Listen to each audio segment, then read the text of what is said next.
Here's the podcast script. The Ukraine War Amputees Embracing Wakeboarding and Jujitsu. That's a headline from the New York Times, and the story behind it is one worth sitting with for a few minutes. When Volodymyr Kuzmenko showed up to try wakeboarding for the first time, he had a problem. The wetsuit was made for someone with two legs. He's not that person anymore. So he took the loose fabric hanging where his right leg used to be, tied it into a knot at his hip, hopped down the dock on his remaining foot, jumped into a speedboat, and whooped with glee. He's 29 years old. He's a wounded Special Forces sniper. And he was about to get on a wakeboard. That image says a lot about what's happening in Ukraine right now. As early summer draws people outdoors in Kyiv, to the parks, to the sandy banks of the Dnipro River, the cost of Russia's invasion is becoming visible in a very specific way, in the missing limbs of soldiers returning from the front. Ukraine keeps its military casualty numbers secret, but Superhuman Center, a clinic that provides prostheses and rehabilitation, estimates there are now at least 100,000 amputees in the country. Some soldiers have lost multiple limbs. Several have lost all four. Ukrainian doctors describe most amputations as relatively minor wartime surgeries. The harder part, they say, is everything that comes after. Painful rehabilitation. The long wait for a modern prosthesis. Then the adjustment to a society that suddenly feels like it wasn't built for you. Coming home to friends and family who have no frame of reference for what you've been through only deepens that isolation. But something is emerging in response to all of that. Soldiers like Kuzmenko are finding community in each other, and in sports they thought were lost to them forever.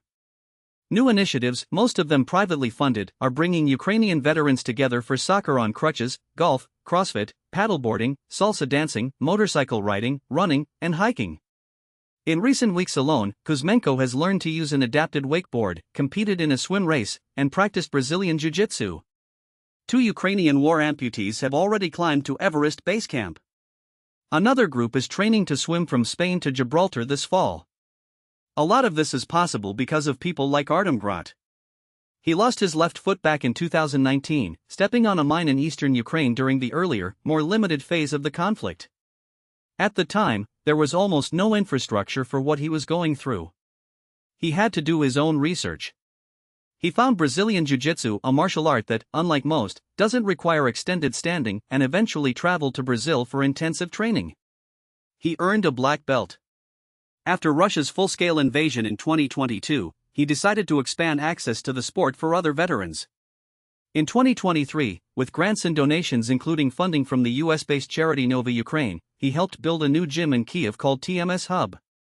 Around 200 veterans have come through since it opened.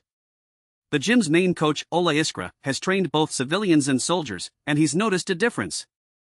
Even in friendly practice, he says, the soldiers turn it into a battle. He's had to teach them how to lose. He also does something that might sound counterintuitive. He asks veterans who've spent months learning to use a prosthetic limb to take it off, and then he teaches them to fight without it. His philosophy is about separating what someone can't do yet from what they truly can't do. The barriers, he says, are more mental than physical. That resonates with Bohdan Ivasishin, who is 24 years old and lost his left arm and his eye to a landmine explosion. He said that after it happened, he thought he would die, and he accepted it. He couldn't understand why he survived. The community he found through jiu-jitsu, he says, has returned color to his days.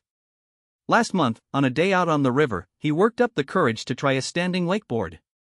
He crashed several times, but eventually kept himself upright using just one arm, while his friends, many of them missing legs, cheered from the dock. Back to Kuzmenko. He knows his days in Special Forces are almost certainly over. 4 months after losing his leg in the eastern city of Toretsk in 2024, he couldn't stop replaying the 13 hours he spent waiting for rescue the moment a Russian bullet hit his hip bone, dragging himself into an abandoned building, tightening tourniquets, using his own blood to write a message for help. The hardest part wasn't any of that, though.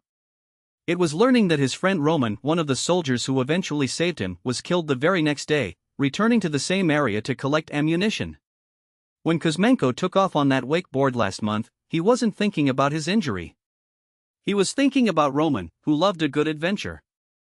He said he hoped his friend was watching from above, thinking, okay, not bad.